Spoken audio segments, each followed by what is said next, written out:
If a ceasefire takes hold in Gaza, it will be a case of better late than never. But it's worth taking stock of the devastation caused by Israel's massive and continuing response to the admittedly horrific October 7th attacks, during which about 1,200 were killed and another 251 taken hostage. The Palestinian death toll, according to the Palestinian Ministry of Health, controlled by Hamas, is over 57,000. An essay published in the Israeli newspaper Haaretz, citing a well-regarded international scholar, estimates that the real number is much higher, closer to 100,000, and once you include deaths from starvation and disease, it might even surpass that number. At around 5% of the population, this may be the worst level of wartime death in the 21st century. This analysis has been disputed, but even the critique notes that the death toll is staggeringly high. Gaza has mostly been reduced to rubble, and according to the UN, of the population of around 2.1 million, 1.9 million people have been displaced during the war. Nothing can make right what has been done to these people, but there is one path forward that could give some meaning to their misery: a Palestinian state. It is not as unimaginable as it might seem.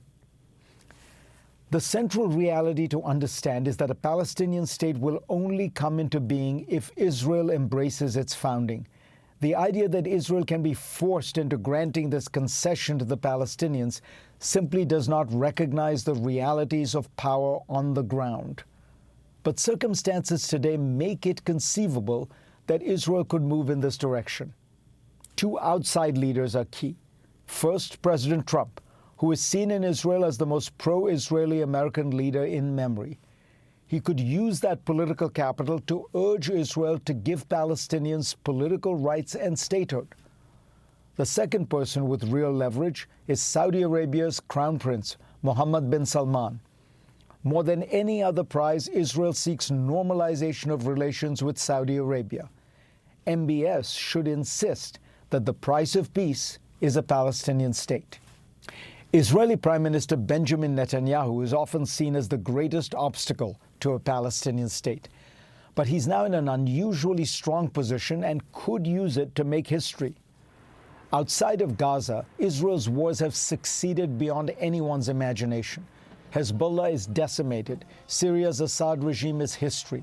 Iran is weaker than at any point in decades. Its nuclear program seriously degraded. And even in Gaza, Hamas is a shadow of its former self.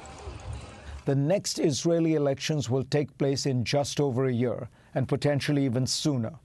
Imagine if Netanyahu went to the polls as the man who destroyed Hamas and Hezbollah, defanged Syria and Iran, and finally found a way to settle the Palestinian issue while keeping Israel secure.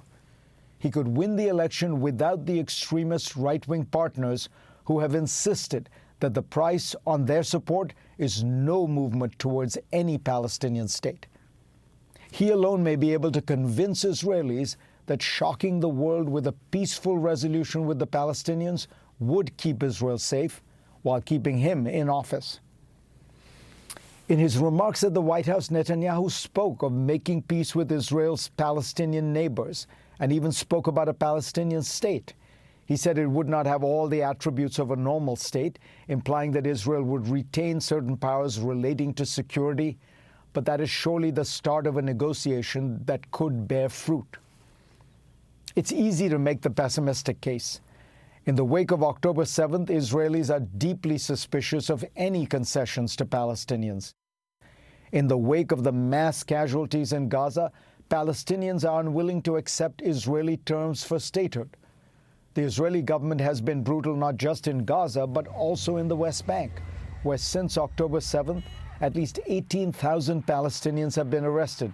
According to the Palestinian Prisoners Society, around 50,000 settlement units are on pace to be approved just in 2025, and Israeli settlers have engaged in violence against Palestinians at unprecedented levels. Ministers like Smotrich and Ben-Gvir are trying to create conditions for either a permanent apartheid state or the mass ethnic cleansing of Palestinians, and possibly both. But this is precisely why it is urgent to at least try to make a bid for another path forward. For those who feel that any Palestinian state that would emerge would only be a rump entity, it's worth noting that every time the Palestinians have walked away from a deal, the next one has been much worse. In 1947, they could have accepted nearly half of the old Palestinian mandate.